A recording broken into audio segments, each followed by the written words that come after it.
میں تمام علماء کا احترام کرتا ہوں،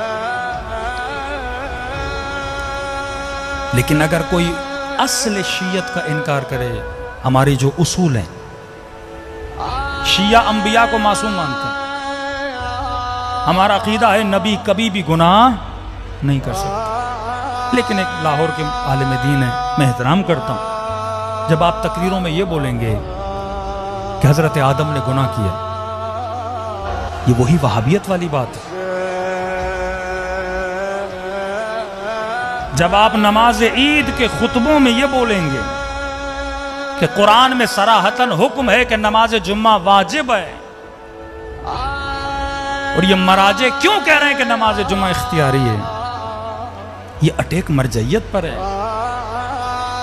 14 سال ہو گئے گاؤں گاؤں گلی گلی جاتے لوگوں کو مرجعیت کی طرف آنے کے لیے، اور ایک صاحب امامہ اگر مرجعیت کے لیے ایسے جملے بولے،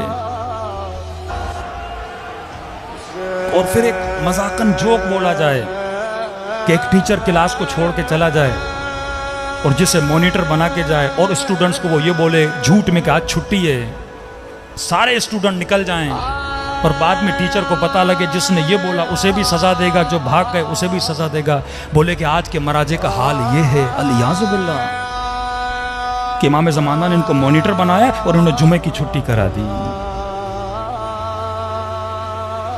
یہ نظریہ وہابیوں کا نظریہ ہے کہ قرآن کی ظاہری آیتوں پہ فتویٰ دینا۔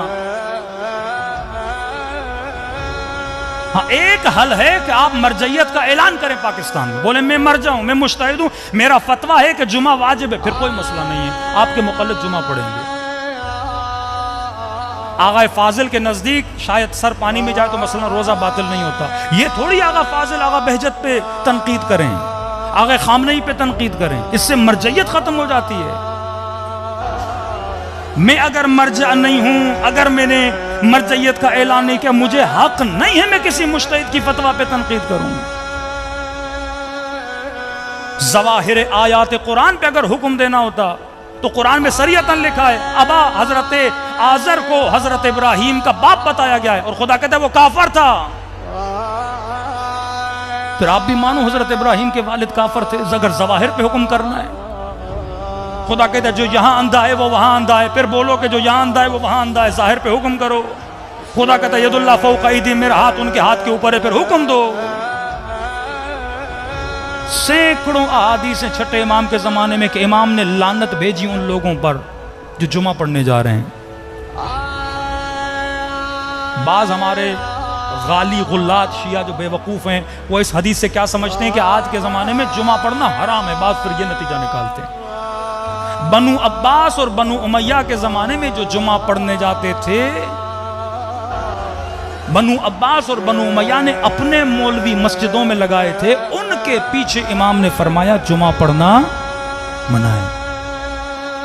ہمارا عقیدہ ہے جب تک حکومت الہی یعنی امام زمانہ نہیں آتے تب تک جمعہ اختیاری ہے۔ حکومت معصوم کے انڈر جو جمعہ ہوگا وہ جمعہ کیا ہے؟ اب حدیث موجود ہے، آپ حدیث کا کیسے انکار کر سکتے ہو؟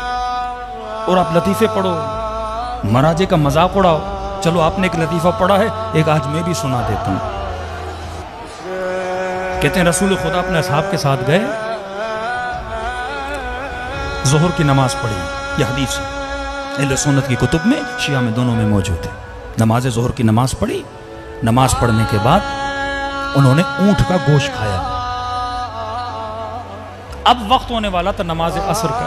اب اونٹ کا گوشت کھانے سے آپ کو پتہ ہے وضو کس چیز سے باطل ہوتا ہے؟ بدن سے ہوا خارج ہو جائے تو وضو باطل ہوتا ہے۔ انہوں نے اونٹ کا گوشت کھایا، کسی کی ہوا خارج ہو گئی، جب بدبو ہوئی، اب رسول ہے نا رحمت للعالمین، وہ تو کسی کو نہیں بولیں گے تو اٹھ کے جا وضو کر۔ نبی نے حکم فرمایا جن جن نے اونٹ کا گوشت کھایا ہے سارے جا کے وضو کریں۔ اب کل سے مولوی فتویٰ دے کہ جو بھی اونٹ کا گوشت کھائے گا اس کا وضو باطل ہے۔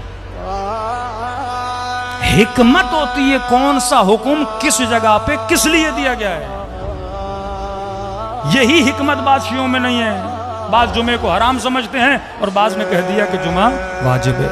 ہاں مرجعیت کا میں بھی اعلان اگر کر دوں مرجعیت کا، پھر میرا فتویٰ ہے، میرے مقلد میرے فتوے پہ کیا کریں، عمل کریں. کسی کو حق نہیں ہے کسی مرجع کو کیا کرے ٹوکے. اسی طرح رہبر کا ایک فتویٰ ہے اس کے مرجع عمل نہ کریں. آغا سستانی کا ایک فتویٰ ہے مرجع عمل کریں. مرجعیت شیعت کی بقا ہے. انبیاء کی عصمت ہمارا ایمان ہے. کسی نبی کا باپ کافر نہیں ہو سکتا. اگر آپ اس بات